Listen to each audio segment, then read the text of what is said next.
हम first world war के बारे में पढ़ रहे थे, जो कि वर्ल्ड हिस्ट्री का एक बहुत ही ज़्यादा इम्पोर्टेंट टॉपिक है। इसके अंदर हम देख रहे थे कि हमने जो भी कारण थे फर्स्ट वर्ल्ड वॉर के वो करा चुके हैं। इसकी जो भी रीजन्स थे वो हो चुके हैं, जो भी घटनाक्रम थी वो भी हो चुके हैं। इसके बाद हार जीत के बाद किस तरह से ये संधियाँ हुई इन सभी देशों के साथ, हारे हुए और जीते हुए देशों के साथ जो संधियाँ हुई, जो ट्रीटीज़ हुई, उनके बारे में हम बात कर रहे थे। तो ये था पेरिस पीस ट्रीटी। ये जितनी भी संधियाँ हुई थी उन सभी को कलेक्टिवली, सामूहिक रूप से पेरिस पीस ट्रीटी कहा जाता है।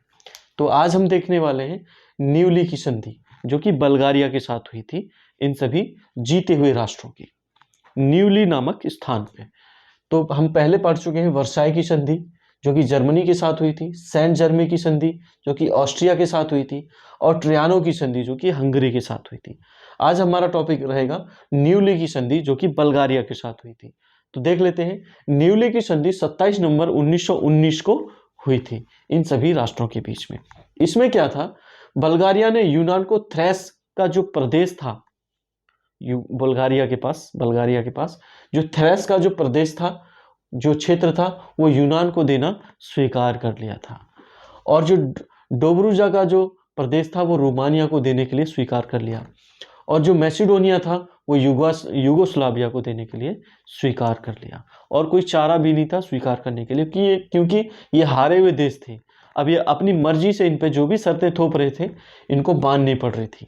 तो इनके बहुत सारे जो क्षेत्र थे, जो हारे हुए जो राष्ट्र थे, उनके बहुत सारे क्षेत्र इनके मित्र राष्ट्रों ने, जो मित्र राष्ट्र थे, इनके भी जो मित्र थे, उन सभी को आपस में बांटने के लिए उनको दे दिया गया था। तो ये थी इनकी संधियां।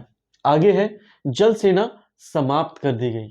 बल्गारिया की जो जल सेना थी उसको खत्म कर दिया गया, ताकि आगे ये कुछ और एक्टिविटीज ना करे, ताकि इनको प्रॉब्लम्स हो।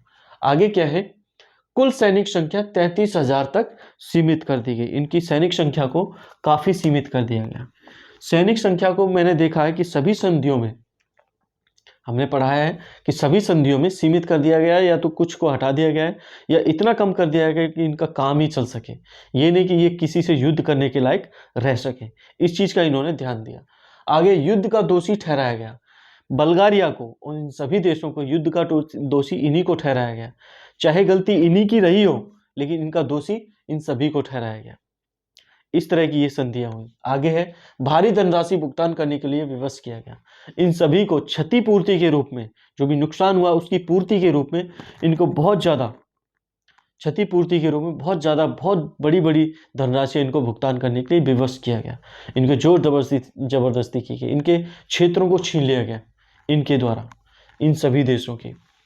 तो पहले जो विश्व युद्ध था उसमें धुरी राष्ट्रों की हार हुई थी, जो कि धुरी राष्ट्र ये सभी थे, और मित्र राष्ट्रों की जीत हुई थी, जो कि इन सभी में आते हैं।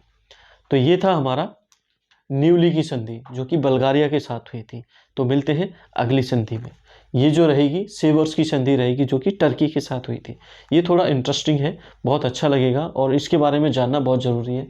ये सभी बहुत ज़रूरी हैं, क्योंकि अक्सर क्वेश्चन आ जाते हैं कि न्यूली की संधि किसके साथ हुई थी और इसमें क्या हुआ था। तो अगर हमको पता है तो हम सही से बता पाएंगे, नहीं पता है तो प्रॉब्लम होगा। तो मिलते हैं अगले वीडियो में।